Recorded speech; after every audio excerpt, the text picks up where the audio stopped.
Bismillahirrahmanirrahim. Assalamualaikum warahmatullahi wabarakatuh. Alhamdulillah, nahmaduhu wa nasta'inuhu wa nastaghfiruh wa na'udzu billahi min syururi anfusina wa sayyiati a'malina. May yahdihillahu fala mudhillalah wa may yudlil fala hadiyalah.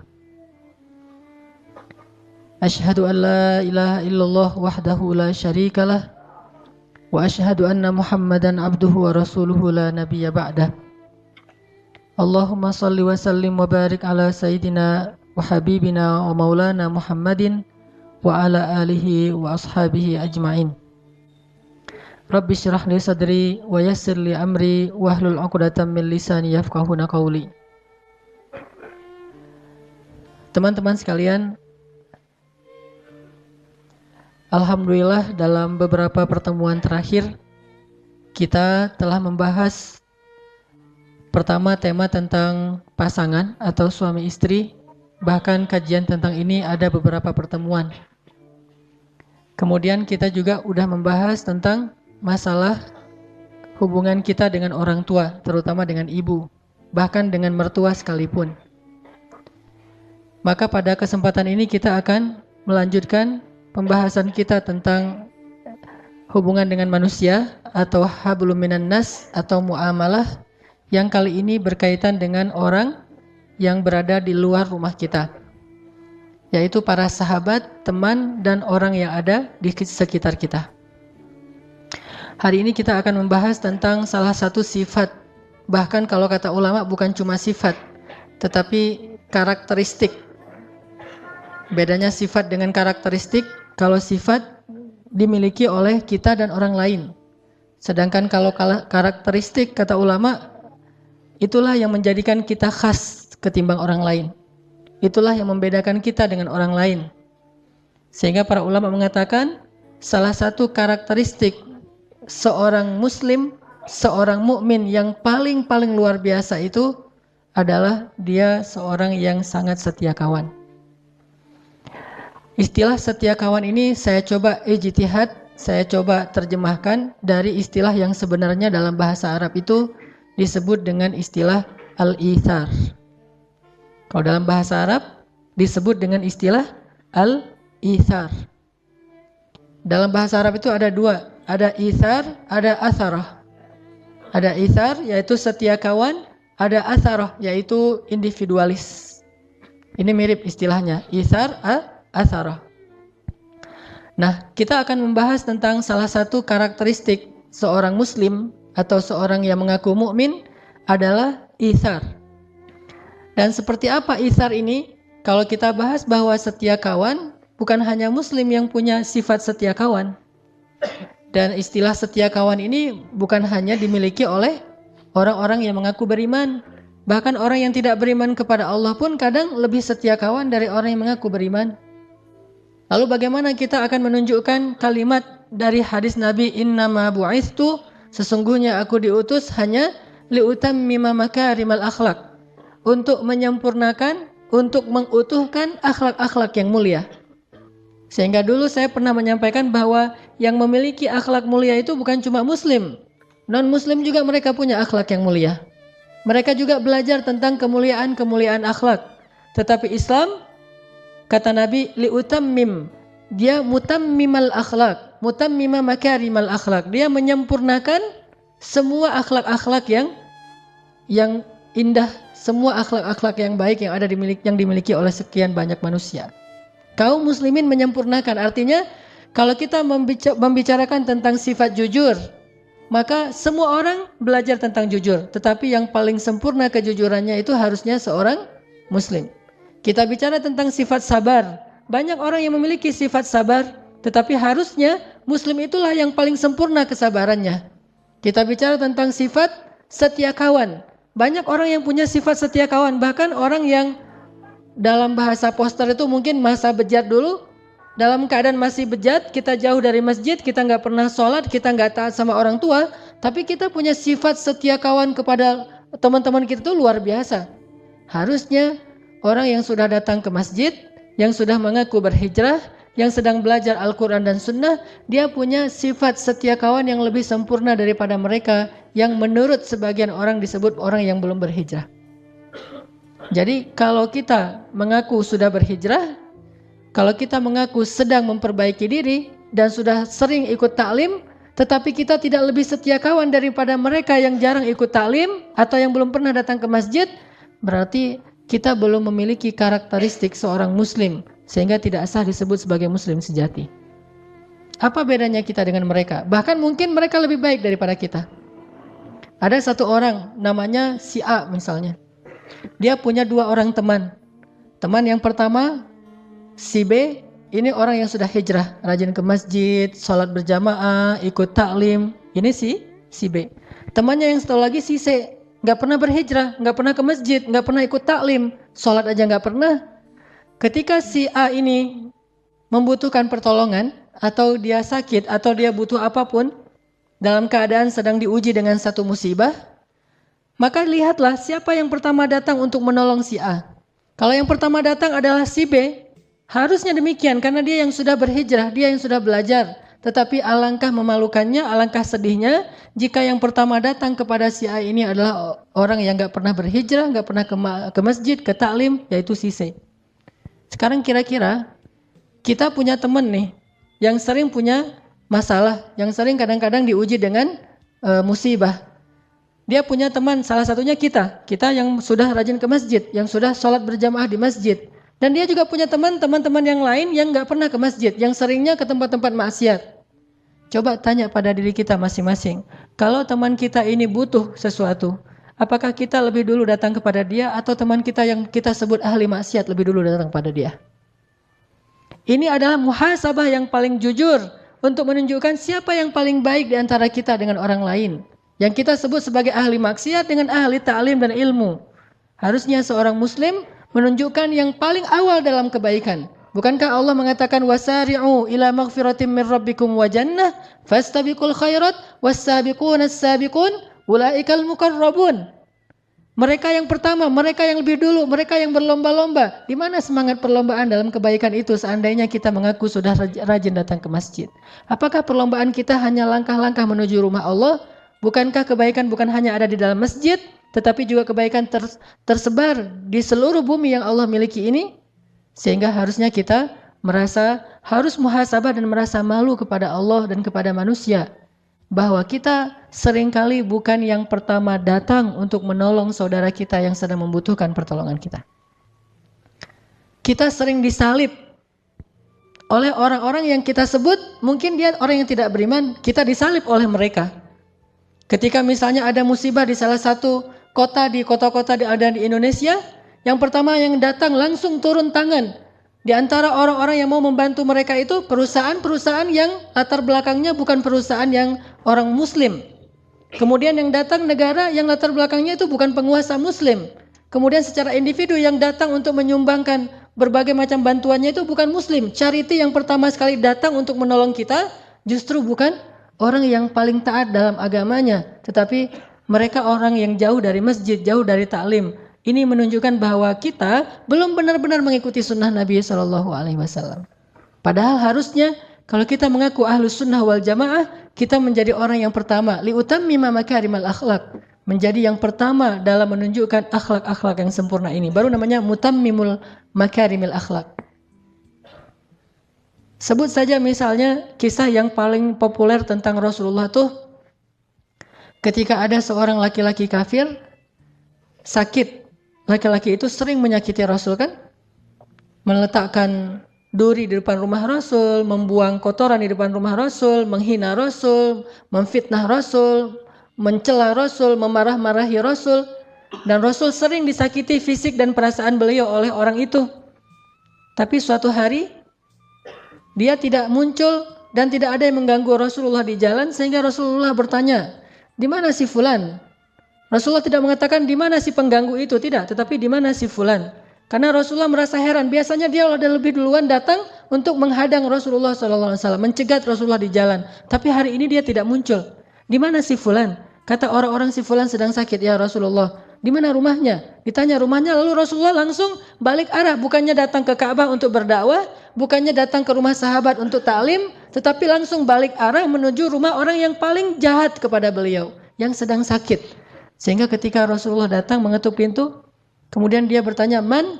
Rasulullah mengatakan, "Muhammad." Dia langsung makin gemetar, takut. Karena ini orang yang selama ini dia sakiti, sekarang datang untuk mungkin mau menuntut balas atau apapun. Lalu dibukakan pintu itu oleh keluarganya, Rasulullah datang dengan tersenyum, kemudian Rasulullah duduk di sebelahnya, kemudian bertanya bagaimana, apa penyakitnya, apa yang saya bisa bantu dan seterusnya, dengan akhlak yang paling indah yang beliau tunjukkan sehingga membuat orang tadi yang paling benci kepada Rasul tiba-tiba menjadi sejuk hatinya, menitikkan air matanya, kemudian dia mengatakan, "Ya Muhammad, engkau adalah orang yang paling saya benci dalam hidup saya ini, yang paling sering saya sakiti, yang paling sering saya musuhi, yang paling sering saya curangi, yang paling sering saya ganggu. Tetapi ketika saya sakit, engkau orang yang paling pertama datang menjenguk saya dan memberikan akhlak yang paling istimewa kepada saya." Akhirnya orang ini kemudian belajar Islam dan masuk Islam. Ini artinya bahwa Rasulullah SAW sudah menunjukkan akhlak yang paling istimewa kepada kita. Tetapi kita masih sibuk dengan riwayat, apakah itu hadis sahih? Kata ulama itu hadisnya dhaif. Kalau memang hadisnya dhaif, lalu kenapa? Apakah hadis dhaif itu tidak boleh dipakai? Bukankah hadis dhaif itu kata ulama lebih baik daripada qaulul ulama, dari ucapan para ulama? Kenapa kita yang baru belajar 1-2 hadis lalu membuang hadis-hadis dhaif? Seolah-olah hadis dhaif itu tidak ada artinya. Apakah ucapan kita lebih berarti daripada hadis dhaif? Seandainya ada orang yang meminta nasihat kepada kita, maka sesungguhnya menasihati orang itu dengan hadis dhaif lebih baik daripada menasihatinya dengan ucapan dari pikiran kita sendiri. Karena hadis dhaif hanya lemah riwayatnya, tetapi bukan batil, bukan hadis palsu, berbeda dengan hadis maudhu. Banyak orang itu hadis dhaif, itu cerita dhaif, itu tidak ada riwayat yang kuat dan segala. Astagfirullahalazim. Apakah kamu pikir bahwa hadis dhaif itu hina dina dan tidak ada nilainya di mata orang-orang para ulama? Bahkan seorang ulama, muridnya Ibnu Taimiyah yang paling streng menurut sebagian orang ulama, Ibnu Taimiyah yang paling keras dalam urusan hadis, punya murid namanya Ibnu Katsir. Selain Ibnu Qayyim Al-Jauziyah, lihatlah buku tafsir Ibnu Katsir, yaitu tafsir Al-Quran Al-Azim. Di dalamnya termuat lebih dari 100 hadis dhaif. Apakah Ibnu Katsir tidak tahu bahwa di dalam kitab itu banyak hadis dhaif, yang beliau ambil itu hadisnya dhaif? Beliau tahu. Beliau ulama besar, muridnya Ibnu Taimiyah. Kenapa memakai hadis dhaif?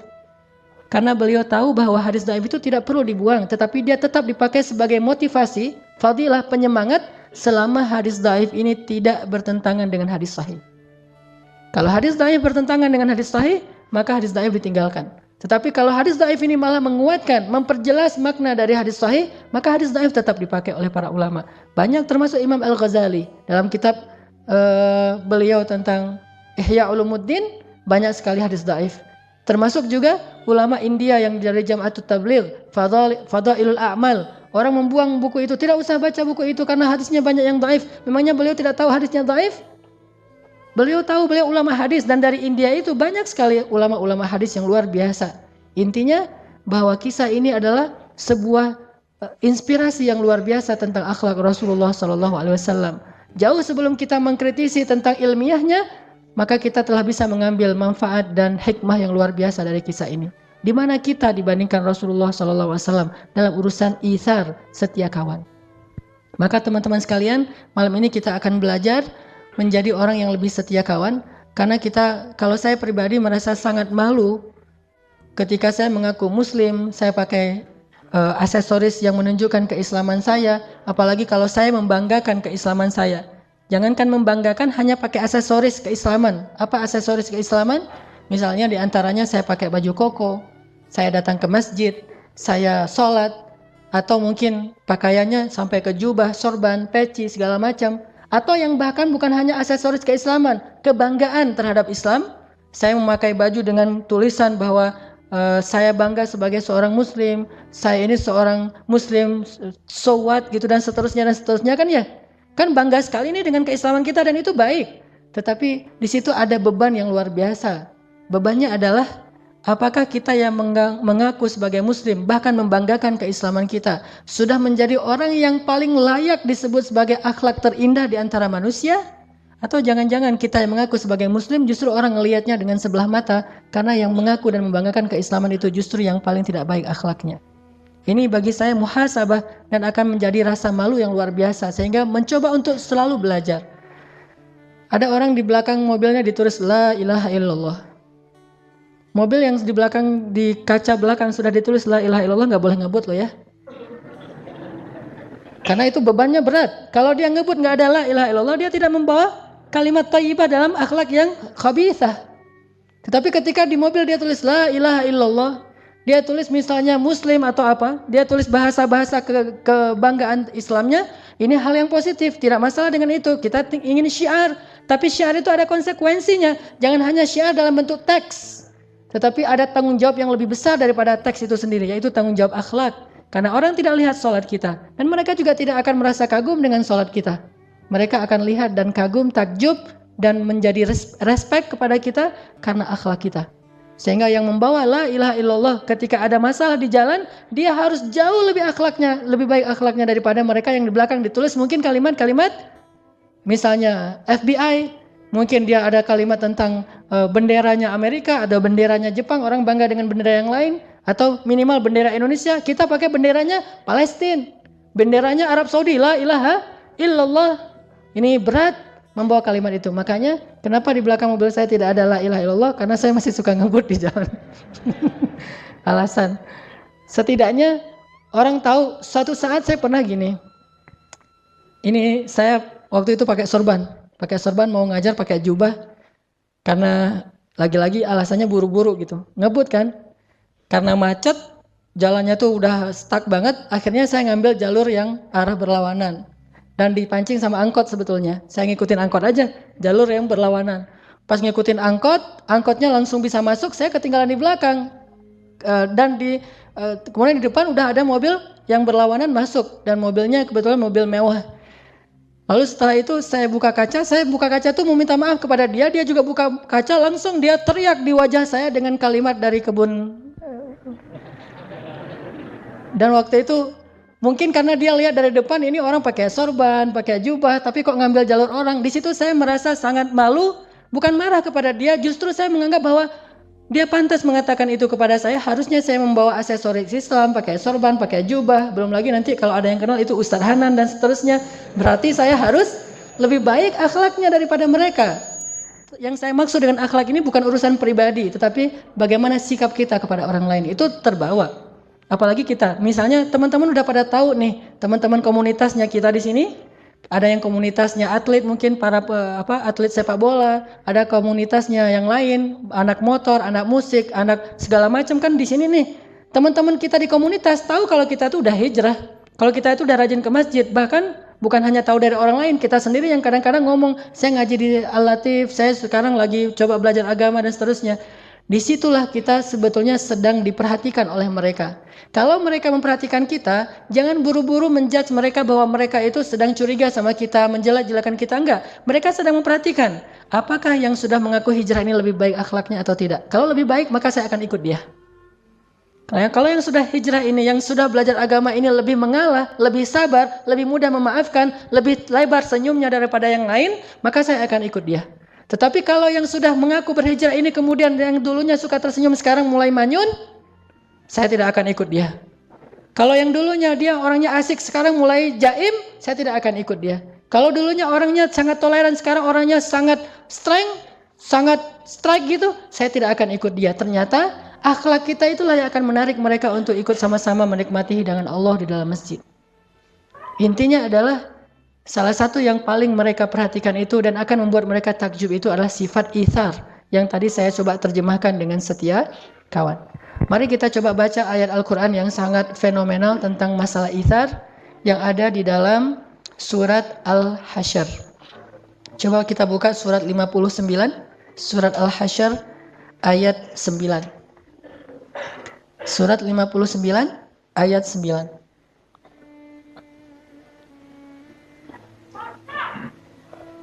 Surat Al-Hasyr, surat 59, ayat 9.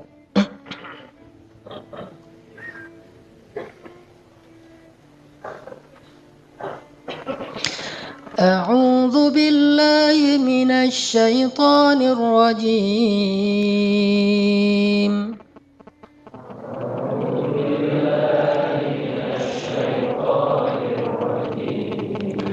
بسم الله الرحمن الرحيم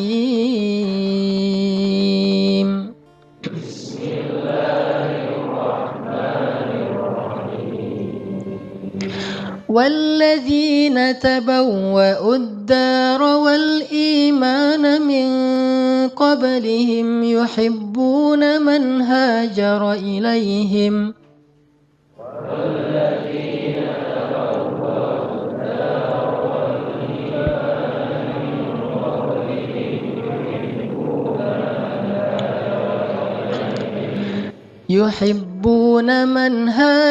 إليهم ولا يجدون في صدورهم حاجة مما أوتوا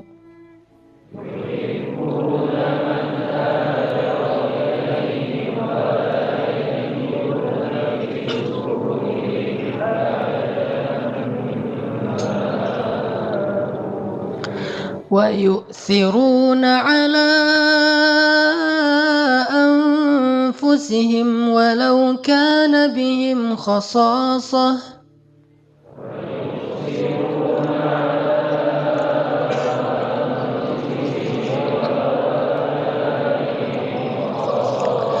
ومن يوق شح نفسه فأولئك هم المفلحون.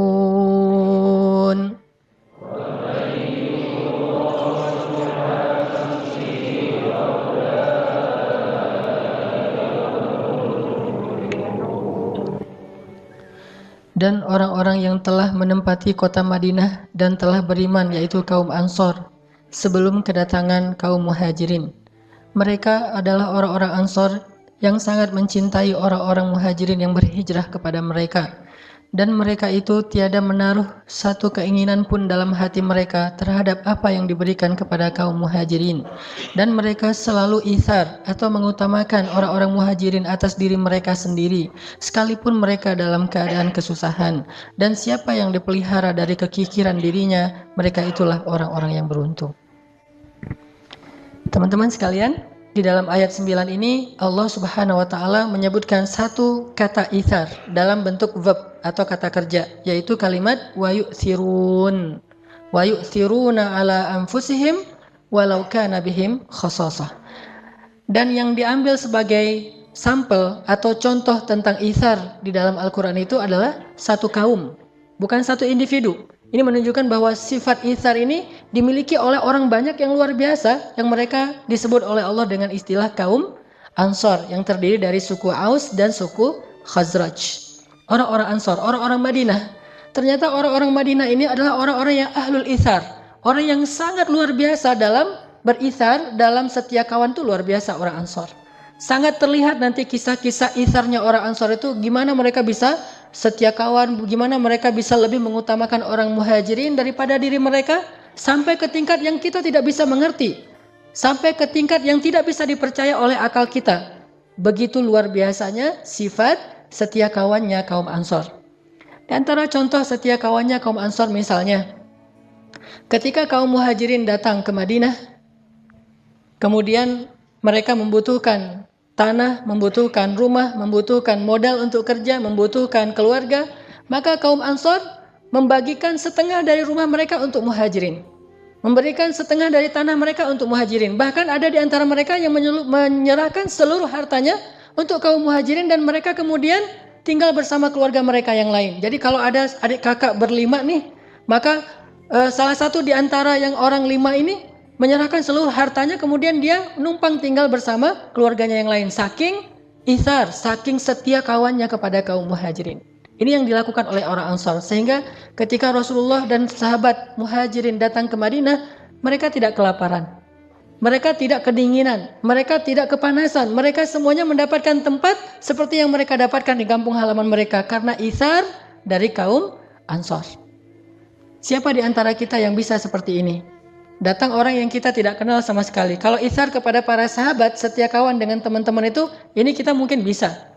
Bahkan ada di antara kita yang mungkin punya pengalaman di masa-masa lalu, saat kita punya komunitas motor mungkin, atau komunitas hobi yang lain, ketika ada teman kita yang misalnya anak Vespa nih, ada temannya jalan dari Bandung ke Pangandaran, sampai di daerah Pangandaran atau katakanlah misalnya Garut aja atau Tasik gitu, Vespanya mogok.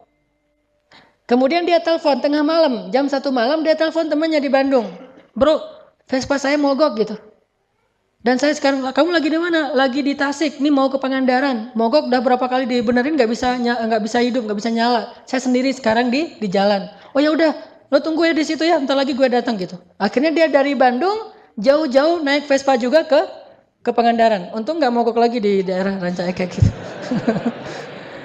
Jauh-jauh datang ke Pangandaran, ditelepon oleh temannya dalam waktu hitungan menit, dia langsung siap-siap, langsung berangkat ke Pangandaran. Dia nggak pernah berpikir, yang efektif mah bukan saya yang datang, saya cari bantuan aja, saya telepon 911 atau apalah istilahnya. Jangan saya yang datang, kan cari efektivitasnya. Bagi mereka bukan efektivitas, tetapi bagaimana menunjukkan setia kawannya.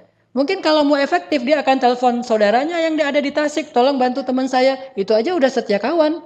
Tetapi dia tidak ingin kebaikan ini diambil oleh orang lain. Dia yang harus mengambil kebaikan ini. Sehingga dia datang jauh-jauh dari Bandung ke Tasik, ke Garut, bahkan sampai ke Pangandaran menyusul temannya yang sedang menunggu di sana dalam keadaan sedang membutuhkan pertolongan.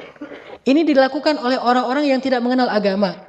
Harusnya kita yang sudah belajar agama harus punya setia kawan yang jauh lebih dahsyat dari ini. Dan ini bukan hal yang sepele. Karena tugas seorang muslim itu adalah menunjukkan identitas Islam yang telah Allah gariskan dalam syariatnya. Dan ini berat, makanya menjadi seorang muslim itu luar biasa beratnya. Menjadi seorang muslim itu benar-benar harus menjadi wasaton, harus menjadi pemimpinnya orang lain dalam segala kebaikan. Sehingga kalau ada di antara anak-anak Vespa yang bisa berkorban sejauh itu, harusnya anak-anak masjid bisa berkorban jauh lebih baik daripada itu. Kalau anak Vespa di Pangandaran ditelepon malam itu juga datang, anak masjid ditelepon di Surabaya malam itu juga datang. Saya lagi di Surabaya, ya udah aku datang sekarang. Gimana cara datangnya? Mikir dulu. Harusnya bisa lebih dari itu. Memang saya juga belum pernah seperti itu. Saya merasa sangat takjub dengan anak-anak Vespa, anak-anak BMX, anak-anak komunitas yang lain yang punya sifat setia kawan yang luar biasa. Dan kita berharap dalam Islam itu, dalam masjid itu, dalam dakwah itu punya yang lebih dahsyat daripada komunitas-komunitas lain. Karena kita mengaku sebagai kuntum khaira ummatin ukhrijat linnas. Kalian kelompok terbaik di antara manusia. Terus tunjukkan mana yang terbaik. Apakah terbaik itu hanya label? Apakah terbaik itu hanya slogan? Apakah terbaik itu hanya sekedar bentuk orasi dan khutbah? Atau kenyataan real? Maka kalau khutbah kita pasti lebih bagus daripada yang lain. Kalau label, kita punya banyak label-label yang keren. Tetapi realnya, kita harus banyak muhasabah. Saya bukan katakan tidak ada, tetapi kita harus banyak muhasabah. Jangan-jangan kita belum menunjukkan apapun. Apa yang kita tunjukkan dalam bentuk label, tetapi tidak ada dalam realitasnya. Orang Ansor, pernah ada kasus begini. Sejak kaum muhajirin datang ke Ansor, orang Ansor itu berbagi. Berbagi setengah dari harta mereka, sepertiga dari harta mereka, 2/3 dari harta mereka. Bahkan ada yang seluruh dari harta mereka diberikan. Maaf, sampai ada di antara mereka yang mengatakan, maaf saya punya anak, silakan kalau kamu mau menikahi anak saya, kamu butuh keluarga, kamu jadi menantu saya. Kamu nggak perlu mahar, maharnya adalah kamu muslim. Maka saya akan memodalkan semuanya. Dinikahkan putrinya dengan orang muhajirin. Ada yang bahkan istrinya mengatakan kepada suaminya, suamiku kalau memang kamu ridho maka ceraikan saya sehingga saya bisa menjadi istrinya si fulan itu muhajirin membutuhkan istri, sampai kayak gitu. Dan ini adalah inisiatif perempuan Ansor. Saking luar biasanya pengorbanan kaum Ansor ini, lebih dari apapun. Kalau bahasa sekarang mah ada 2 orang yang jatuh cinta ke satu cewek. Nah, yang satu udah ke masjid, yang satu belum ke masjid. Maka yang udah ke masjid ini harus ngalah nih. Kenapa ihsar? Terus perempuannya di mana? Nah, perempuan misalnya dia agak galau nih memilih yang udah ke masjid, keren sih, hafal Quran, udah mulai menghafal Quran, udah tahsinnya udah bagus, udah di mana-mana ngaji gitu kan ya. Terus yang belum ke masjid, keren juga, cuma dia belum dekat dengan Al-Quran, belum ikut taklim, belum sholat di masjid dan seterusnya. Galau memilihnya nih. Akhirnya supaya si perempuannya nggak galau, maka tunjukkanlah sifat ithar. Datanglah ke teman kita, bro. Boleh bicara heart to heart nggak? Ada apa bro? Gitu. Itu tentang si cewek itu tuh namanya misalnya apa namanya yang keren? Namanya Wulan gitu. Si Dewi lah, Dewi. Tentang si Dewi misalnya. Lo suka sama dia gitu. Lo nggak usah ngomong gitu dah, baper banget sih jadi orang gitu-gitu deh gitu. Nggak enak kalau udah terlalu main emosional. Kita jujur aja kalau misalnya lo suka sama dia, gue juga suka. Terus gitu. Maksud gue kalau misalnya lo suka sama dia, ya udah kamu aja yang maju, saya mah apa tuh gitu. kamu aja yang maju gitu. Kok kamu bisa gitu? Kamu nggak serius ya sama dia? Serius banget. Terus kenapa kamu bisa ngerelain? Isar bro, isar gitu kan ya. Habis ikut talim, harusnya gitu tuh. Orang Ansor bukan cuma orang yang pacar doang yang dikasih, sampai istri pun, dan istrinya juga rela banget atas nama bukan cinta lagi bagi mereka yang terpenting. Yang terpenting adalah ithar. Sampai kayak gitu, coba bayangkan. Walaupun ini kasusnya cuma ada satu ya, jangan bilang semua orang Ansor kayak gitu, enggak juga. Cuma ada satu kasusnya, dan itu agak-agak unik menurut saya dan nggak harus jadi teladan juga sih. Saya nggak rela kalau saya. Kalau saya mah nggak rela. Kalau istri saya ngomong kayak gitu, bunuh diri gitu. Dia bilang, manggilnya misalnya kalau saya manggilnya gak usah disebut lah, pokoknya gitu manggilnya gitu. Manggil gitu.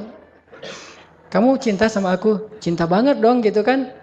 Gimana? Aku gak bisa hidup tanpa kamu, pokoknya lebay-lebay gitu. Terus dia bilang, tapi kalau ada ayat tuh, lan tanalul birra hatta tunfiqu mimma tuhibbun. Kamu tidak akan sampai mendapatkan kebaikan terbaik sampai kamu menginfakkan yang paling kamu cintai. Hah?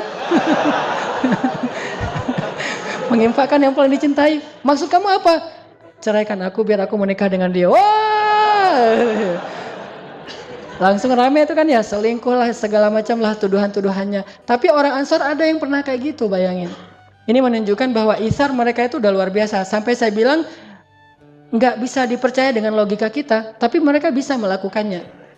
Terus kalau di Madinah itu lagi musim panen, kan orang muhajirin tuh nggak bagus dalam bertani ya. Mereka tuh kan rata-rata bakatnya tuh pedagang. Sedangkan orang Ansor bakatnya berkebun, bertani. Mereka orang-orang yang bagus dalam megang tanaman. Nah, ketika musim panen korma, orang muhajirin nggak pernah kerja. Orang muhajirin nggak pernah bantu-bantu di ladang-ladang korma. Mereka mah berdagang aja, dan berdagangnya juga nggak untung-untung amat karena modalnya kecil. Paling-paling yang untung besar tuh cuma beberapa orang lah. Abdurrahman bin Auf, Utsman bin Affan, dan beberapa orang sahabat. Ketika orang-orang Ansor panen, mereka kumpulkan kurma-kurma yang sangat banyak itu di ladang-ladang mereka. Mereka berkumpul, kemudian mereka memanggil, ya Rasulullah, datanglah ke ladang-ladang kami. Datanglah Rasulullah. Ya Rasulullah. Kata Rasulullah, kenapa kalian belum membagi hasil panen ini? Kata orang-orang Ansor, ya Rasulullah, kami tidak mau membagikan hasil panen ini di antara kami saja, tetapi kami ingin juga berbagi dengan kaum muhajirin. Ajaklah kaum muhajirin bersama kami ya Rasulullah, kami ingin berbagi dengan mereka. Diajak orang muhajirin, sedangkan orang muhajirin ngapain? Mereka di rumah aja, malu, nggak berani keluar, takutnya ntar kalau keluar kan nggak enak tuh. Orang lagi enak-enakan mau bagi-bagi hasil panen, kita lalu lalang kan dikira, kayaknya dia butuh tuh kan nggak enak tuh. Jadi caper gitu kan. Akhirnya orang muhajirin, ya udah di dalam rumah aja tuh, dipanggil sama Rasul, ya muhajirin keluar. Ada apa ya Rasulullah? Orang-orang Ansor mengundang kalian ke ladang-ladang mereka. Datanglah muhajirin, ketika datang orang-orang muhajirin ke ladang-ladang Ansor, orang Ansor menyambut mereka itu seperti orang yang menyambut seseorang yang sangat menguntungkan mereka. Bukan, datang. Bukan gitu. Kayak kita misalnya lagi makan enak nih, kita lihat makanan enak, teringat dengan teman kita. Aduh, kalau makanan enak kayak gini masa saya makannya sendiri? Kita SMS teman kita telepon, mau makan di sini nggak? Saya lagi di sini nih, ayo ke sini aja. Kita ajak teman kita, kan itu hal yang sepele sebetulnya, sederhana. Bahkan kalau perlu saat kita lagi uangnya hampir habis tuh, kita lihat di ini kita tinggal 2 lembar lagi, warna merahnya. Sementara kita makannya itu rata-rata harganya 30.000 ke atas gitu. Kan enak tuh makanannya 50.000, 40.000, ada burger, ada segala macam. Kita SMS teman kita, aku lagi makan ini nih, ayam penyet, kan harganya 30 ribuan. mau datang ke sini bareng-bareng, dia bilang, oh boleh. Ini kan dia nggak tahu kalau kita nggak punya uang. Terus pesannya apa? Misalnya pesannya lebih mahal dari kita.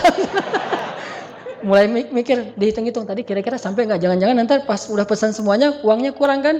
Dalam kondisi yang kita lagi butuh, lalu kita kekurangan uang tapi kita masih bisa memberi kepada yang lain, itu namanya itsar. Kalau sekedar memberikan yang lebih, itu namanya jud. Kalau memberikan yang kita nggak terlalu butuh, itu namanya sakha. Semua ini kebaikan. Kebaikan itu kata ulama ada 3 tingkatan. Tingkatan yang paling rendah namanya sakha. Memberikan sesuatu yang kita nggak terlalu butuh, nggak terlalu suka, yang biasa aja, yang lebih, itu namanya sakha. Sedangkan jud itu memberikan yang kita sukai. Dan itsar memberikan yang paling kita butuhkan. Sehingga kalau kita berikan kepada yang lain, kita jadi kekurangan, bahkan kita menjadi susah. Itu namanya itsar. Orang Ansor menyambut kedatangan muhajirin ke ladang mereka itu dengan pelukan hangat. Selamat datang ya muhajirin, selamat datang muhajirin, sini. Semuanya saling tarik menarik untuk duduk di tempat dia. Karena kalau duduk di tempat dia, dia akan membagikan, ini punya banyak patok nih, punya banyak spot. Kesini. Orang muhajirin jadi bingung, ditarik-tarik gitu. Coba bayangin di ladangnya orang Ansar. Kalau kita, oh yang datang ya, pura-pura sibuk aja gitu. Yang lain dia telengah-telengah ngelihat, nggak ada, kayaknya nih saya nggak ada yang nyambut nih, pulang aja deh kan gitu ya. Kalau kita nggak, kalau muhajirin, kalau Ansar nggak, dia tarik ke ladangnya, kesini. Setelah semuanya udah selesai, Rasulullah mengatakan, sekarang wahai orang Ansar, bagilah hasil panen kalian. Langsung mereka memberikan kurma-kurma yang terbaik untuk orang-orang muhajirin. Sehingga Rasulullah SAW berdoa kepada Allah, ya Allah, berkahilah rezekinya orang-orang Ansar. Ini namanya itsar. Di mana sekarang sifat itsar seperti ini dalam kehidupan kaum muslimin? Insyaallah kita lanjutkan nanti kisah-kisah yang lain setelah sholat Isya. Jadi kepikiran tadi habis ngomongin apa? Jadi nggak khusyuk salahnya. Ngomongin kalau misalnya kayak Ansor diuji kayak gitu tuh, itu berat banget ya. Kalau istri mungkin nggak lah gitu. Tapi kalau calon, wah itu benar-benar tuh. Gara-gara itu jadi nggak khusyuk soalnya kepikiran. Wah, ini kalau benar-benar diuji benar kayak gitu tuh perasaan kita banget. Yang diuji kan kalau misalnya harta oke lah, kita siap lapar insya Allah gitu. Atau sakit kita siap menderita. Tapi kalau perasaan kan, aduh, itu benar-benar itsar. Kayaknya salah satu contoh itsar paling mengharukan tuh itu tuh kayaknya. Dan hanya ada di sinetron selain dalam sejarah Islam gitu. Atau mungkin ada yang pernah ngalamin? Berarti nggak bisa dikisahin juga, nggak pernah ngalamin, nggak tahu gimana sakitnya tuh kayak gimana tuh nggak tahu. Luar biasa tuh ya. Jadi sahabat kita sendiri, kita tahu diam-diam ternyata dia tertarik. Sementara si cewek ini mungkin belum memutuskan. Terus kita tahu, oh dia kayaknya suka juga. Akhirnya kita mundur gitu, nggak mau maju. Padahal kita udah terlanjur menyimpan dalam hati kita, udah dalam banget, udah terukir gitu namanya. Udah gitu kita mundur. Terus kita nanti menyaksikan bahwa dia buat kartu undangan, kita dikirimin gitu. Ini dramatisir banget nih. Ya mirip-mirip dengan ketika cinta bertasbih gitu kan. Yang lagu Aceh gitu yang pas lagi di pelaminan. Assalamualaikum warahmatullah. Itu kan kayak baper gitu kan sambil nangis gitu. Cuma saya mah nggak akan nangis juga sih. Alhamdulillah belum pernah ngalamin. Pernah nggak ya? Ya kalau misalnya yang pernah ngalamin, itu itsar banget tuh. Kalau bisa itsar sejauh itu, insya Allah tuh orang baik insya Allah. Berarti dia kalau udah hijrah, udah belajar Islam, mudah-mudahan bisa jadi salah satu sampel atau ikonnya akhlak gitu ya. Harusnya muslim tuh kayak gitu. Atau dalam kehidupan sehari-hari yang lebih sederhana lagi, misalnya itsar hal yang sepele. Kita lagi mau naik bus misalnya. Kita udah beli seat atau kursinya tuh yang dekat jendela. Pas kita datang terus tiba-tiba ada orang duluan. Biasalah lebih senang di dekat jendela, kita datang kita lihat nomor kursinya benar. Itu punya kita yang di sebelah situ, dia di sebelah sini. Tapi kita bilang, "Mas, nomornya berapa?" gitu. Nomor saya ini sekian. Yang sebelah sini ya? Oh iya yang sebelah sini, udah tapi nggak apa-apa, udah duduk aja di situ. Nah itu kan itsar hal sepele, walaupun akhirnya nanti kita nggak bisa tidur mungkin karena terbiasa dekat jendela. Atau kalau yang lebih ini lagi, pas saya di pesawat tuh bawa jamaah umroh, Karena pembimbing kan harus isar. Itu nasib pembimbing tuh, harus isar. Pas bawa jamaah umroh, di pesawat itu seatnya itu diacak. Jadi ada yang sekeluarga tapi satu di depan, satu di belakang dan seterusnya. Pas kita udah masuk ke dalam pesawat, saya nggak bisa duduk dulu. Saya duduknya paling belakang dulu. Tunggu sampai jamaah senyaman mungkin memilih kursi yang mereka dekat dengan pasangannya, dengan keluarganya.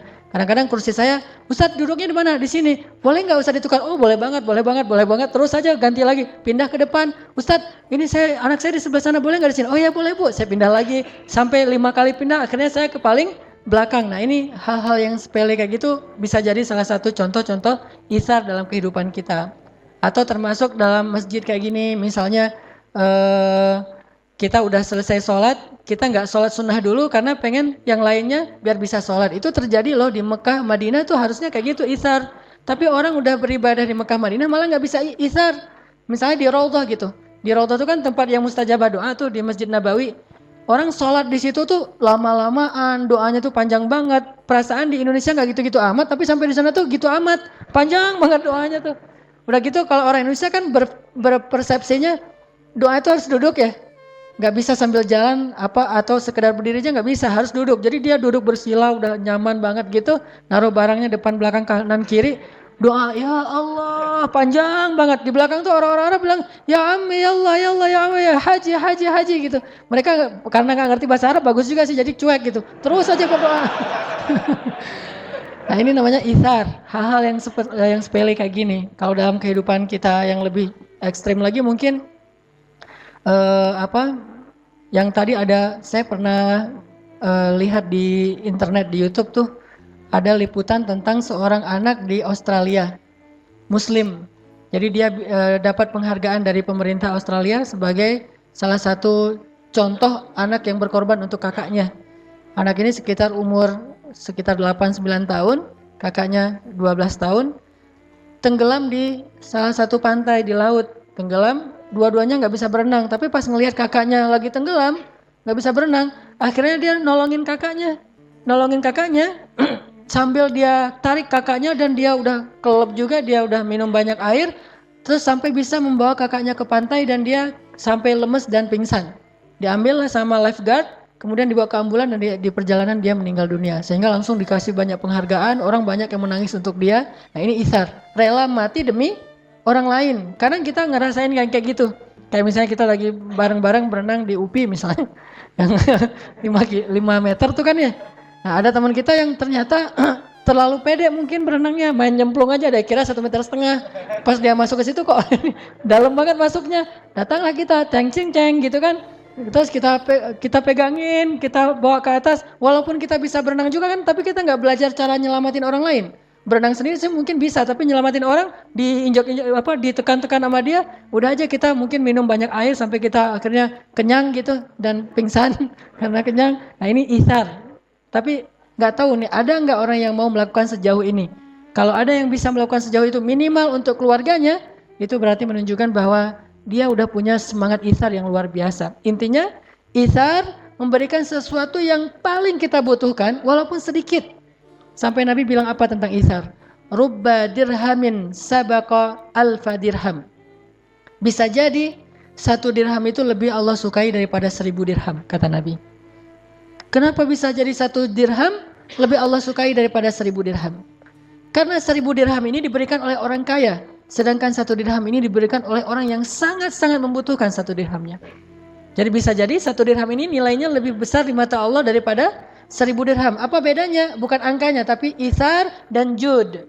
Kalau 1000 dirham itu jud, memberikan sesuatu yang dia juga sebetulnya punya lebih gitu. Tapi kalau ithar, memberikan satu-satunya yang dia punya dan kalau dia berikan ke orang lain dia akan susah.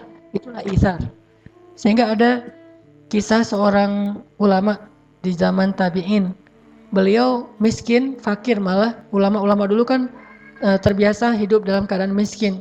Sehingga keluarganya juga udah ridho dengan keadaan kayak gitu, sibuk dengan ilmu. Nah, beberapa hari keluarganya nggak makan. Dan beliau juga nggak tahu harus bekerja apa. Sementara beliau mengajarkan ilmu kepada orang lain, nggak pernah dibayar. Ini ujian juga buat saya. Saya dulu pernah ngalamin ya, masa-masa ketika awal-awal saya mengajar itu, bayarannya kecil banget dan saya tidak mempermasalahkan itu sampai akhirnya Allah menguji keikhlasan saya. Saya dibayar seadanya, seikhlasnya dan saya datang hujan-hujan segala macam, penghasilan sebulan itu kurang dari kebutuhan. Sampai akhirnya Allah menguji suatu hari anak saya sakit keras. Anak yang kedua, Maryam, sakit keras, harus dibawa ke rumah sakit, panas tinggi luar biasa, udah 2 hari nggak turun-turun, dibeliin obat nggak turun juga, sehingga akhirnya saya bawalah ke rumah sakit, salah satu rumah sakit di Bandung, rumah sakit swasta waktu itu. Saya bawa ke rumah sakit, mereka langsung minta depositnya untuk 10 hari, 1 hari 1 juta, berarti 10 juta. Saya nggak punya tabungan sama sekali. Akhirnya udah masuk, anak saya udah diperiksa, katanya ini parah banget, harus segera diopname dan minta depositnya. Saya tarik lagi keluar dari rumah sakit itu. Saya pergi ke rumah sakit negeri. Ke rumah sakit negeri, salah satu rumah sakit negeri di Bandung. Akhirnya juga gitu. Diminta deposit, kemudian mau di scan gitu, mau di ronsen. Cuma minta uang dulu dan saya nggak punya. Akhirnya keluar lagi dari rumah sakit. Saya bawa pulang ke rumah itu. Dalam keadaan saya waktu itu menangis karena sedih nggak bisa membawa anak saya berobat dan nggak punya uang. Di situ mulai diuji tuh. Diuji banget. Muncullah pikiran-pikiran yang nggak tahu nih negatif atau wajar.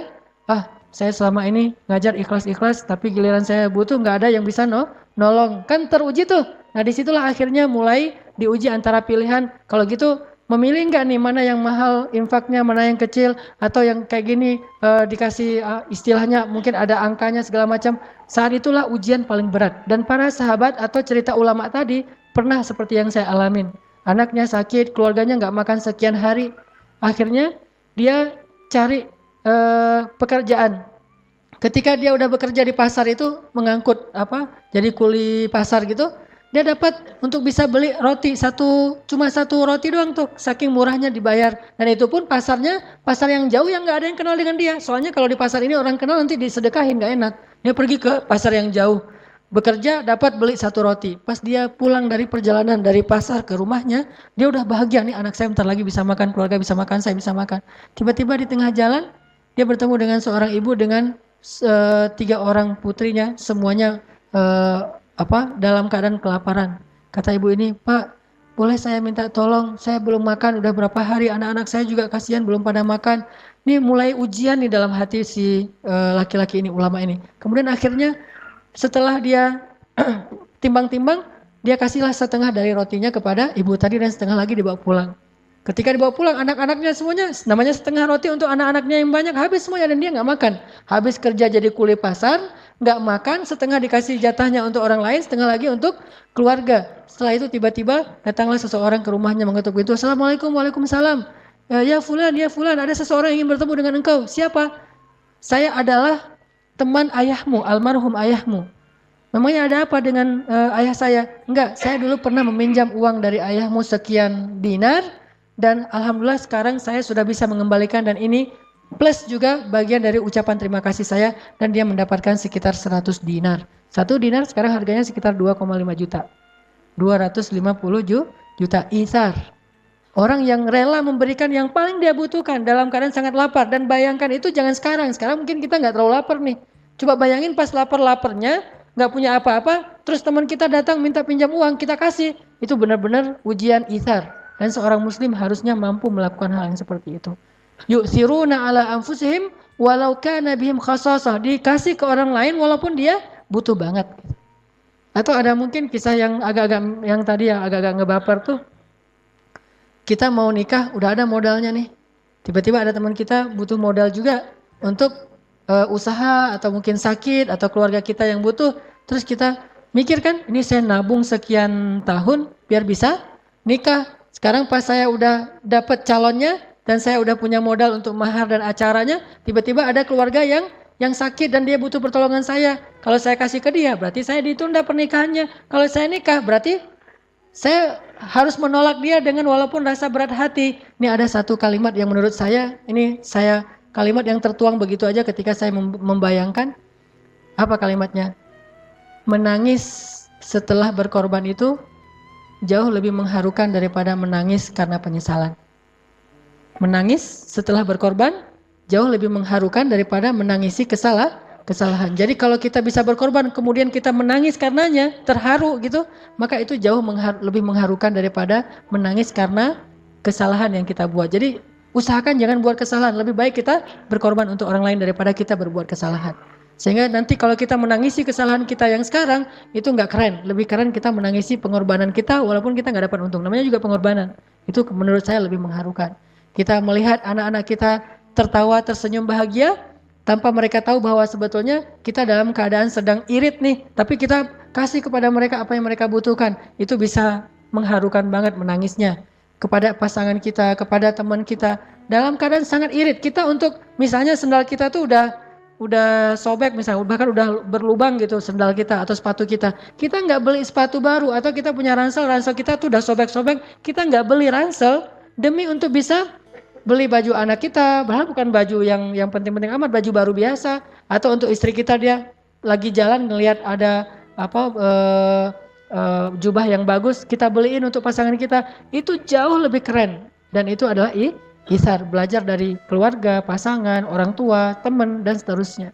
Jadi coba muhasabah, di mana isar kita dibandingkan dengan para sahabat dulu, atau nggak usah jauh-jauh para sahabat di antara kita. Orang-orang yang belum berhijrah, orang-orang yang jauh dari masjid, yang mereka bisa isar habis-habisan kepada temannya. Teman-teman yang dirahmati Allah Subhanahu Wa Taala, ada lagi kisah isarnya para sahabat yang saya pernah baca. Ketika para sahabat, salah satunya namanya kalau nggak salah Jabir bin Abdullah. Ini pernah saya kisahkan beberapa kali. Saat Rasulullah SAW dengan para sahabat sedang menggali parit Khandak dan mereka kelaparan banget, banyak yang akhirnya gara-gara ngangkat batu tuh jatuh loh.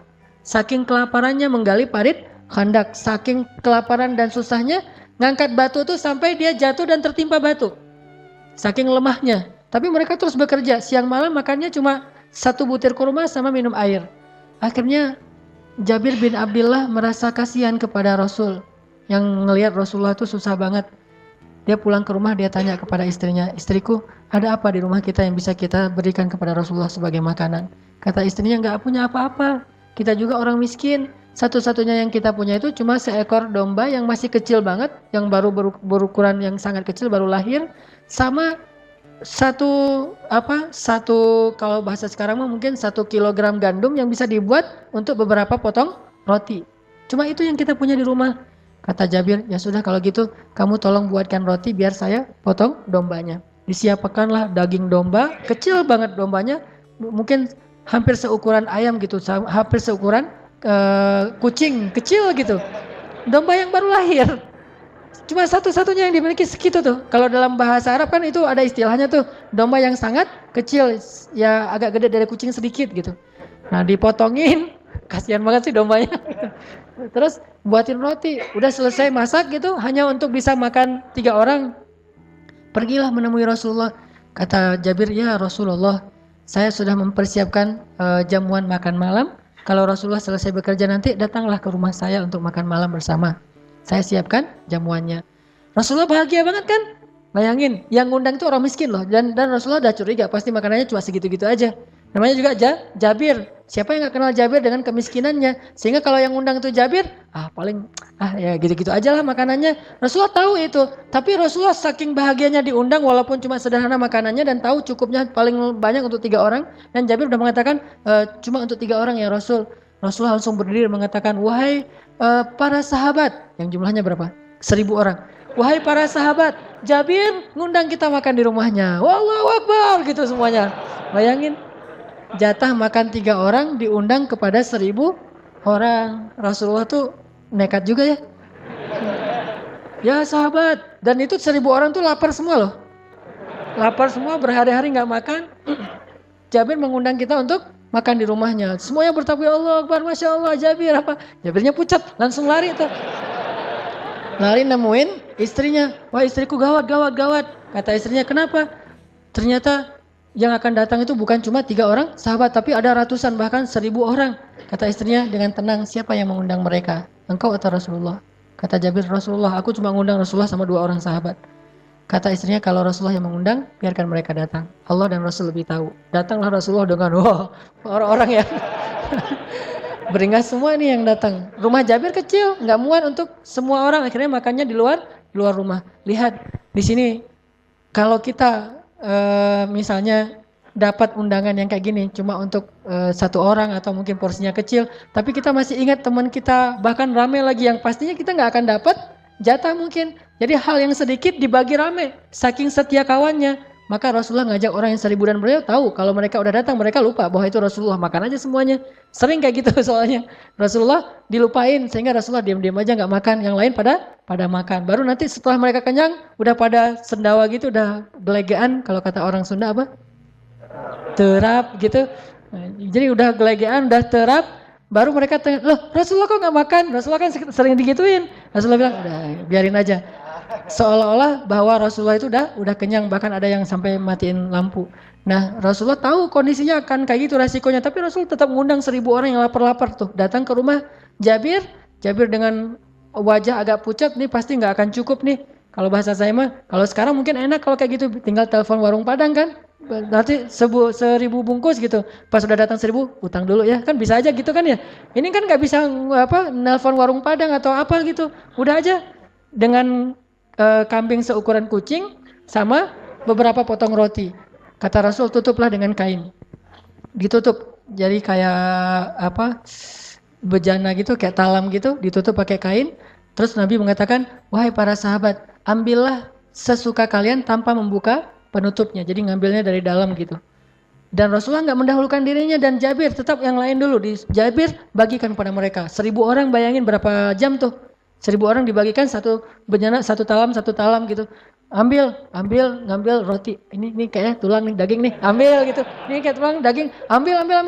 Namanya orang Arab, bayangin. Itu orang Arab lapar lagi tuh. Orang Arab gak lapar aja. Makanya banyak kan, gimana orang Arab yang lapar. Sahabat lapar banget. Pasti makanya banyak banget. Ngambil. Semuanya sampai 1000 orang. Tapi gundukan penutupnya itu masih kayak penuh gitu. Nggak sampai kempes. Dan Jabir mulai curiga, kok beratnya nggak berkurang. Setelah semuanya udah selesai makan, Rasulullah nggak makan. Memperhatikan mereka makan tuh kayak ibu ngasih makan anaknya. Kayak gitu Rasulullah ke sahabat. Mereka semuanya lahap, wah lupa sama Rasulullah. Udah selesai semuanya makan, mereka pamit. Dan lupa Rasulullah belum makan. Setelah mereka semuanya pamit, Rasulullah manggil Jabir dan istrinya, duduklah, sekarang bukakan penutupnya. Pas dibuka, semuanya masih utuh seperti awal. Sama sekali seperti nggak ada yang makan. Jangan-jangan itu kayaknya halusinasi makannya. Sampai di rumah kok saya masih lapar ya. Enggak, ini mah bukan magician ya. Jadi bukan lihat tatap mata saya, makanlah gitu. Enggak. Jadi berkah banget. Jadi pelajarannya bahwa ternyata itsar itu memunculkan keberkahan. Dalam itsar itu Allah berikan rezeki yang luar biasa. Sehingga akhirnya Jabir makan dengan luar biasa semangatnya dan akhirnya kenyang semuanya. Bilal juga pernah digituin, Abu Hurairah juga pernah digituin kan, yang saya cerita. Abu Hurairah tidur di mihrab Masjid Nabawi. Tidurnya tuh ngeringkuk kayak tukang beca kedinginan gitu. Tidur di mihrab, ngeringkuk gitu. Bukan tidur sih, sujud. Tapi nggak menghadap ke kiblat, menghadap ke sana tuh. Sujud di mihrab. Datang sahabat dicolek-colek pakai kaki, ditendang-tendang gitu. Ya Abahir, ya Abahir. Nggak bangun aja gitu. Dikirain Abahir lagi tidur. Terus datang lagi sahabat, datanglah Rasulullah manggil, ya Abahir, ada apa? Langsung Abu Hurairah ngeliat, lapar ya Rasul. Sampai saking laparnya Abu Hurairah nggak bisa duduk coba. Apalagi berdiri, duduk aja nggak bisa. Jadi harus nahan laparnya itu dengan menekuk badannya supaya perutnya kelipat. Saking lapar tuh kayak gimana tuh laparnya. Tapi orang yang lapar kayak gini hafal hadisnya tuh ribuan loh. Kita yang kenyang nggak hafal hadis nih. Agak-agak unik memang. Yang kenyang nggak pernah hafal hadis, yang lapar ribuan gitu nggak ada alasan. Mas saya mah nggak bisa hafal hadis soalnya saya miskin, saya mah lapar terus atau apa. Ini nih Abu Hurairah justru lapar itu malah lebih mudah hafal hadis. Akhirnya kata Abu Hurairah, lapar ya Rasul. Rasulullah bilang, ya udah ayo ke rumah saya. Abu Hurairah semangat kan? Ke rumah Rasulullah. Yang tadi nggak bisa berdiri, tiba-tiba bisa berdiri. Aneh juga tuh. Kalau saya perhatiin hadisnya, loh kok tiba-tiba bisa berdiri ya? Abu Hurairah langsung segar gitu. Ya Rasulullah, datang ke rumah Rasulullah. Rasulullah ngambil susu onta, kan susu onta itu salah satu susu favorit Rasul. Nah, dituangkan, susu domba, susu onta, bukan susu lah gitu ya. Dituangkan, kemudian kata Rasul, ya Abahir, panggillah orang-orang yang dari Bani Sufah, Dar Sufah. Dar Sufah itu lembaga orang-orang miskin di dekat Masjid Nabawi. Orang-orang miskin ngumpul di situ semuanya tuh. Bilal, Abu Hurairah, Ammar, ya yang miskin-miskin lah. Panggil semua mereka. Abu Hurairah ngelihat bahwa susunya cuma segini doang tuh. Ditutup dengan kayak gelas gitu ditutup. Cuma segini tapi mau dikasih ke puluhan orang. Abu Hurairah tadi lagi lapar banget, tapi kata Rasul, pergilah untuk memanggil mereka. Tapi namanya ini perintah Rasulullah, akhirnya Abu Hurairah pergi mencari teman-temannya. Ayo, ayo, ayo cepetanlah, makan, minum. Ini mah bahasa saya aja, Abu Hurairah nggak bakalan gitu juga. Ya udah dipanggil temannya. Bayangin kalau kita yang disuruh kayak gitu. Kan tadi saya yang lapor Rasul, kenapa manggil mereka? Kan harusnya gitu ya, normalnya gitu. Atau manggil dengan males-malesnya, dengan apa, pasti ntar berkurang. Tapi mereka iman. Dan Rasul sedang mengajarkan itsar kepada Abu Hurairah. Datanglah mereka semuanya. Setelah datang, kemudian akhirnya Rasulullah SAW mengatakan, ya Abahir, tuangkan susu ini kepada mereka. Semuanya minum susu, minum. Setelah semuanya selesai, Abu Hurairah duduk aja nungguin mereka. Setelah mereka udah pulang, Abu Hurairah kata Rasul, ya Abahir, sekarang kamu minum. Diminum sama Abu Hurairah. Udah ya Rasulullah, minum lagi kata Rasulullah. Minum lagi, udah ya Rasulullah, minum lagi. Udah ya Rasulullah. Sampai Abu Hurairah tuh mau muntah. Saking banyaknya susu nggak habis-habis tuh coba. Memang ini mukjizat, tetapi ada pelajaran karena nggak murni hanya mukjizat saja tanpa ada sunnah yang perlu kita ikuti. Ternyata pelajarannya berkah itu ada di dalam itsar. Jadi ketika kita rela untuk itsar, Allah akan berikan kebaikan dari jalan yang lain. Kayak kita mukhayyam kemarin misalnya. Saya sangat takjub kepada teman-teman Ucing Leweng. Ucing Leweng itu bahasa Indonesianya apa? Bukan, serigala. Kan slogannya AU kan ya. Ya, teman-teman Ucing Lawang kan udah pengalaman nih di hutan. Pas kita berangkat ada yang mungkin belum pengalaman, tapi hebat juga tuh ada tenda yang Alfamart, tendanya penuh dengan makanan, ada yang kayak gitu. Ada yang tenda itu benar-benar tendanya Abu Hurairah. Ya itu tenda saya mah Abu Hurairah banget karena saya kirain paling juga ntar ada warung, karena saya ada warung di bawah jadi tenda saya Abu Hurairah, tapi pas lagi lapar ke warung bukan di tenda. Jadi pas waktu itu saya nggak bawa sleeping bag, nggak bawa apa-apa lah, nggak lengkap gitu. Teman-teman Ucing Lawang itu ngasih, Ustadz ini pakai aja sleeping bag, udah kita sediain. Padahal bisa jadi nih dia ngasih sleeping bag itu dengan itsar, dia sendiri nanti tidurnya nggak pakai sleeping bag, tidurnya dekat api unggun atau tidurnya itu kedinginan dan itu luar biasa. Atau yang lebih berat lagi mungkin kalau kemarin tempatnya masih normal lah. Dulu yang mukhayyam pertama tuh yang di yang di Ciwidey gitu, itu kan hujan deras, becek, genang air, kita dalam rawa-rawa gitu, semua pakaian kita basah kan, mau memberikan pakaian kering kita ke teman yang lain sehingga kita tetap pakai pakaian basah, itu itsar. Mau memberikan sleeping bag ke teman kita yang nggak bawa, sementara kita tidur dalam keadaan kehujanan, itu itsar. Disitulah kita belajar menjadi muslim yang bukan hanya slogan, bukan cuma label, tapi muslim yang kenyataan akhlaknya. Dan kita harus bisa. Malulah kita kepada orang yang di luar masjid yang mereka mungkin bisa lebih itsar daripada kita. Dan insya Allah dalam waktu dekat bulan Desember ini kita akan coba belajar juga, walaupun belum ke tingkat itsar, baru jud kebaikan yang dulu saya pernah wacanain akan membangun sebuah pesantren. Dan alhamdulillah videonya udah selesai dibuat, nanti akan dipresentasi membangun sebuah pesantren di pelosok Tasik dan perbatasan Garut, daerah Taraju. Pesantren anak-anak yang menghafal Al-Quran, yang mereka tidurnya di lantai, nggak punya bantal, apalagi kasur dan selimut. Dan saya kebayang aja setiap saya hujan deras tuh, saya selalu teringat mereka kayak gimana nih. Di kita aja, di rumah aja, hujan deras ada satu bocor aja, sibuknya minta ampun ya. Kalau itu pasti bocornya banyak banget tuh. Udah gitu anak-anaknya besok harus bangun subuh-subuh, bahkan sebelum subuh untuk tahajud. Kemudian siangnya mereka harus tahfiz Al-Quran. Jadi tetap mereka dalam keadaan susah tapi masih mau menghafal Al-Quran. Mudah-mudahan nanti kita semuanya bisa terlibat walaupun dalam bentuk apapun untuk membangun sebuah pesantren sehingga dakwah kita ini bukan cuma orasi di atas mimbar. Tapi saya berharap dakwah kita ini, saya senang sekali kalau ada dakwah yang punya semangat humanis. Karena Rasulullah itu orang yang sangat humanis. Jadi dakwahnya bukan hanya ilmiah, tapi ilmiah yang humanis, sangat sensitif dengan kebutuhan-kebutuhan manusia. Walaupun hal kecil yang kita lakukan, tapi alhamdulillah ada beberapa teman yang mau gabung nih, teman-teman dari Harley mau gabung, teman-teman dari komunitas yang atlet mau gabung, kemudian dari beberapa kantor PT juga mau gabung, dan dari ibu-ibu juga ada beberapa orang dari akhwat, dokter-dokter juga mau bareng berangkat ke sana. Sehingga mudah-mudahan nanti kita bisa dari komunitas BMX mungkin, dari anak bola mungkin, dari anak yang lain, termasuk anak Vespa, bareng-bareng nih kita coba tunjukkan kepada seluruh manusia bahwa dakwah bukan cuma di dalam masjid, tetapi dakwah itu dari dalam masjid kemudian keluar untuk membawa rahmatan lil alamin insyaallah. Ini yang akan kita lakukan dalam bulan Desember ini.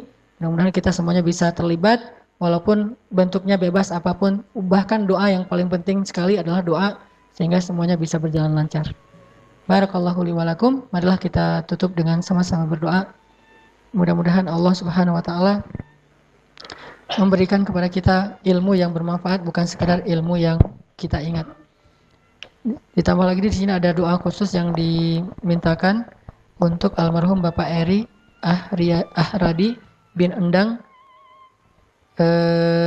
Bapak dari siapa nih? Sostrolita.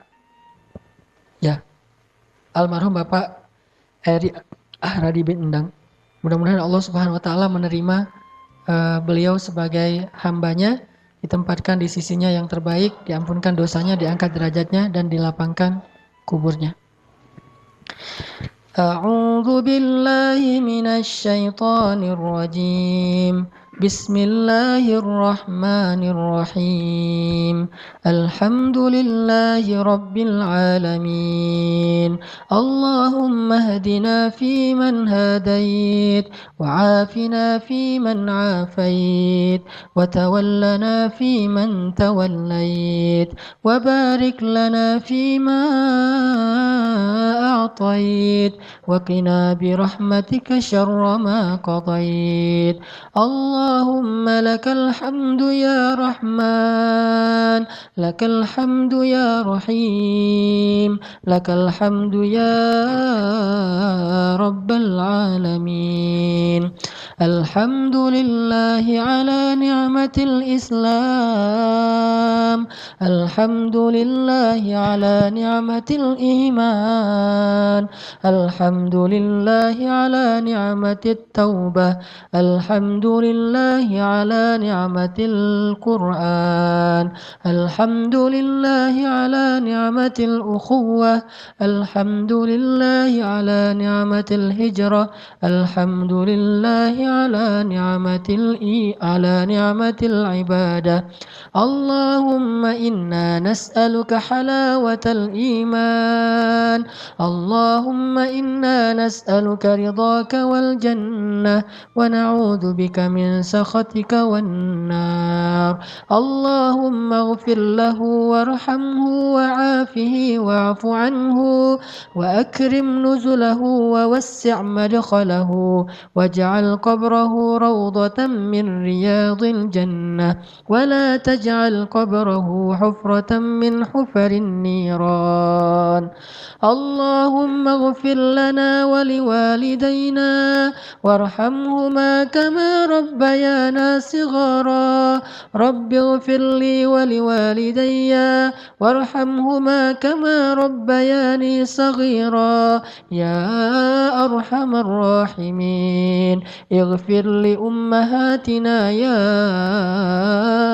Ghaffar, ighfir li ummina ya Ghaffar, waghfir li abaina ya Ghaffar, waghfir li ikhwanina ya Ghaffar, waghfir li akhawatina ya Ghaffar, waghfir li asatidatina ya Ghaffar, waghfir lil muslimina ya Ghaffar. ربنا اغفر لنا ولإخواننا الذين سبقونا بالإيمان ولا تجعل في قلوبنا غلا للذين آمنوا يا الله يا الله يا الله يا رب العالمين. يا الله نسألك رضاك والجنة ونعوذ بك من سخطك والنار. Ya Allah, ampunkanlah dosa kami ya Allah. Ampunkanlah kesalahan-kesalahan yang pernah kami lakukan ya Allah. Ampunkanlah maksiat-maksiat yang senantiasa kami ulang-ulang bahkan sampai hari ini ya Allah. Ampunkanlah kelalaian-kelalaian kami ya Allah. Ampunkanlah kesia-siaan hidup kami ya Allah. Maafkanlah segala kealpaan dan kelupaan yang kami kerjakan dalam kehidupan kami ya Allah, yang membuat kami jauh darimu ya Allah. Ampunkanlah dosa-dosa kami ya Allah, dosa ayah dan ibu kami ya Allah, dosa saudara-saudara kami ya Allah, dosa pasangan kami ya Allah, dan dosa keluarga kami ya Allah. Ya Allah ya Arhamar Rahimin, Engkau yang maha lembut, Engkau yang maha penyayang. Dengan kasih sayangmu Engkau telah selamatkan kami dari jurang-jurang api neraka. Engkau hantarkan ke dalam hati kami iman dan hidayah. Engkau hantarkan dalam hati kami rasa cinta untuk duduk di dalam majelis ilmu agamamu ya Allah. Engkau jadikan kami rasa cinta ke dalam rumahmu ya Allah, sehingga kami lebih ringan melangkahkan kaki kami untuk datang ke masjid-masjidmu ya Allah. Ya Arhamar Rahimin, di sana di luar sana masih banyak dari sahabat-sahabat kami yang masih enggan untuk masuk dalam rumah-rumahmu, bukan karena mereka benci kepadamu ya Allah, tetapi karena mereka belum paham ya Allah. Ampunkanlah dosa sahabat-sahabat kami ya Allah, yang mereka masih belum mau datang ke rumahmu ya Allah, bukan karena mereka jahat, tetapi mereka belum mengerti ya Allah. Ajarkanlah kepada mereka apa yang Engkau ajarkan kepada nabimu, ajarkanlah kepada mereka apa yang Engkau ajarkan kepada para sahabatmu, ajarkanlah kepada mereka apa yang Engkau ajarkan kepada hamba-hambamu yang soleh ya Allah. Ya Allah, berikanlah kebaikan yang kami rasakan saat ini di rumahmu kepada sahabat-sahabat kami yang ada di luar sana ya Allah. Ketuklah hati mereka agar mereka mau datang ke masjid-masjidmu, agar mereka mau duduk di dalam majelis-majelis ilmu agamamu ya Allah. Ya Allah, jadikanlah kami asbab hidayah bagi mereka. Maafkanlah kami jika kami tidak sabar terhadap kesalahan-kesalahan yang mereka kerjakan. Jika kami belum sabar untuk mengajak mereka dengan akhlak yang baik, justru mereka menjadi semakin jauh dari rumahmu karena ketidaksabaran kami dalam mengajak mereka ya Allah. Ya Allah, masukkanlah kami ke dalam surga bersama sahabat-sahabat kami itu ya Allah. Jadikanlah kami sahabat di masa jahiliyah dulu menjadi sahabat juga di masa-masa yang telah kami bertobat ya Allah. Jika kami dulu bermaksiat kepadamu dalam keadaan berteman dan akrab, sekarang jadikanlah kami beribadah kepadamu juga dalam keadaan berteman dan akrab ya Allah. Dalam keadaan bersahabat ya Allah di dunia dan di akhirat insya Allah. Ya Rabbal Alamin, selamatkanlah pemuda-pemuda Islam yang ada di Indonesia dari segala macam fitnah dunia ya Allah. Selamatkanlah akhwat perempuan-perempuan muslimah dari fitnah aurah dan fitnah dunia ya Allah. Jadikanlah pemuda-pemudi Islam itu tumbuh dalam ketaatan ya Allah, sehingga mereka mendapatkan salah satu naunganmu di padang mahsyar, yaitu pemuda yang tumbuh dalam ketaatan ya Allah. Ya Rabbana ya Arhamar Rahimin, dengarlah doa-doa kami ya Allah. Tetapkanlah hati kami dalam hidayah ya Allah. Janganlah Engkau matikan kami dalam keadaan su'il khatimah ya Allah. Janganlah Engkau matikan kami dalam keadaan bermaksiat kepadamu ya Allah. Janganlah Engkau matikan kami ketika hari kami tidak melaksanakan ibadah yang sesuai dengan perintahmu ya Allah. Matikanlah kami di hari yang terbaik dalam hidup kami ya Allah. Matikanlah kami dalam keadaan beramal soleh kepadamu ya Allah. Dan hidupkanlah kami nanti di akhirat, dan pertemukanlah kami bersama Rasulmu Sallallahu Alaihi Wasallam. Ya Allah ya Rabbal Alamin, betapa rindu kami kepada Nabi Muhammad Sallallahu Alaihi Wasallam. Betapa kami rindu kepada Nabi Muhammad ya Allah. Kami sering berselawat untuknya. Kami mencoba untuk mengikuti sunnahnya semampu kami ya Allah. Itu semuanya karena kami merindukan beliau ya Allah. Jadikanlah kami termasuk di antara orang-orang yang bertetangga dengan Rasulmu di dalam surga nanti ya Allah. Bertetangga dengan Abu Bakar As-Siddiq, bertetangga dengan Umar bin Khattab, bertetangga dengan Utsman dan Ali radhiyallahu anhum ajma'in. Ya Allah ya Arhamar Rahimin, Rabbana atina fid dunya hasanah wa fil akhirati hasanah wa qina adzabannar. Subhanakallahumma wa bihamdika asyhadu an la ilaha illa anta astaghfiruka wa atubu ilaik. Assalamualaikum warahmatullahi wabarakatuh.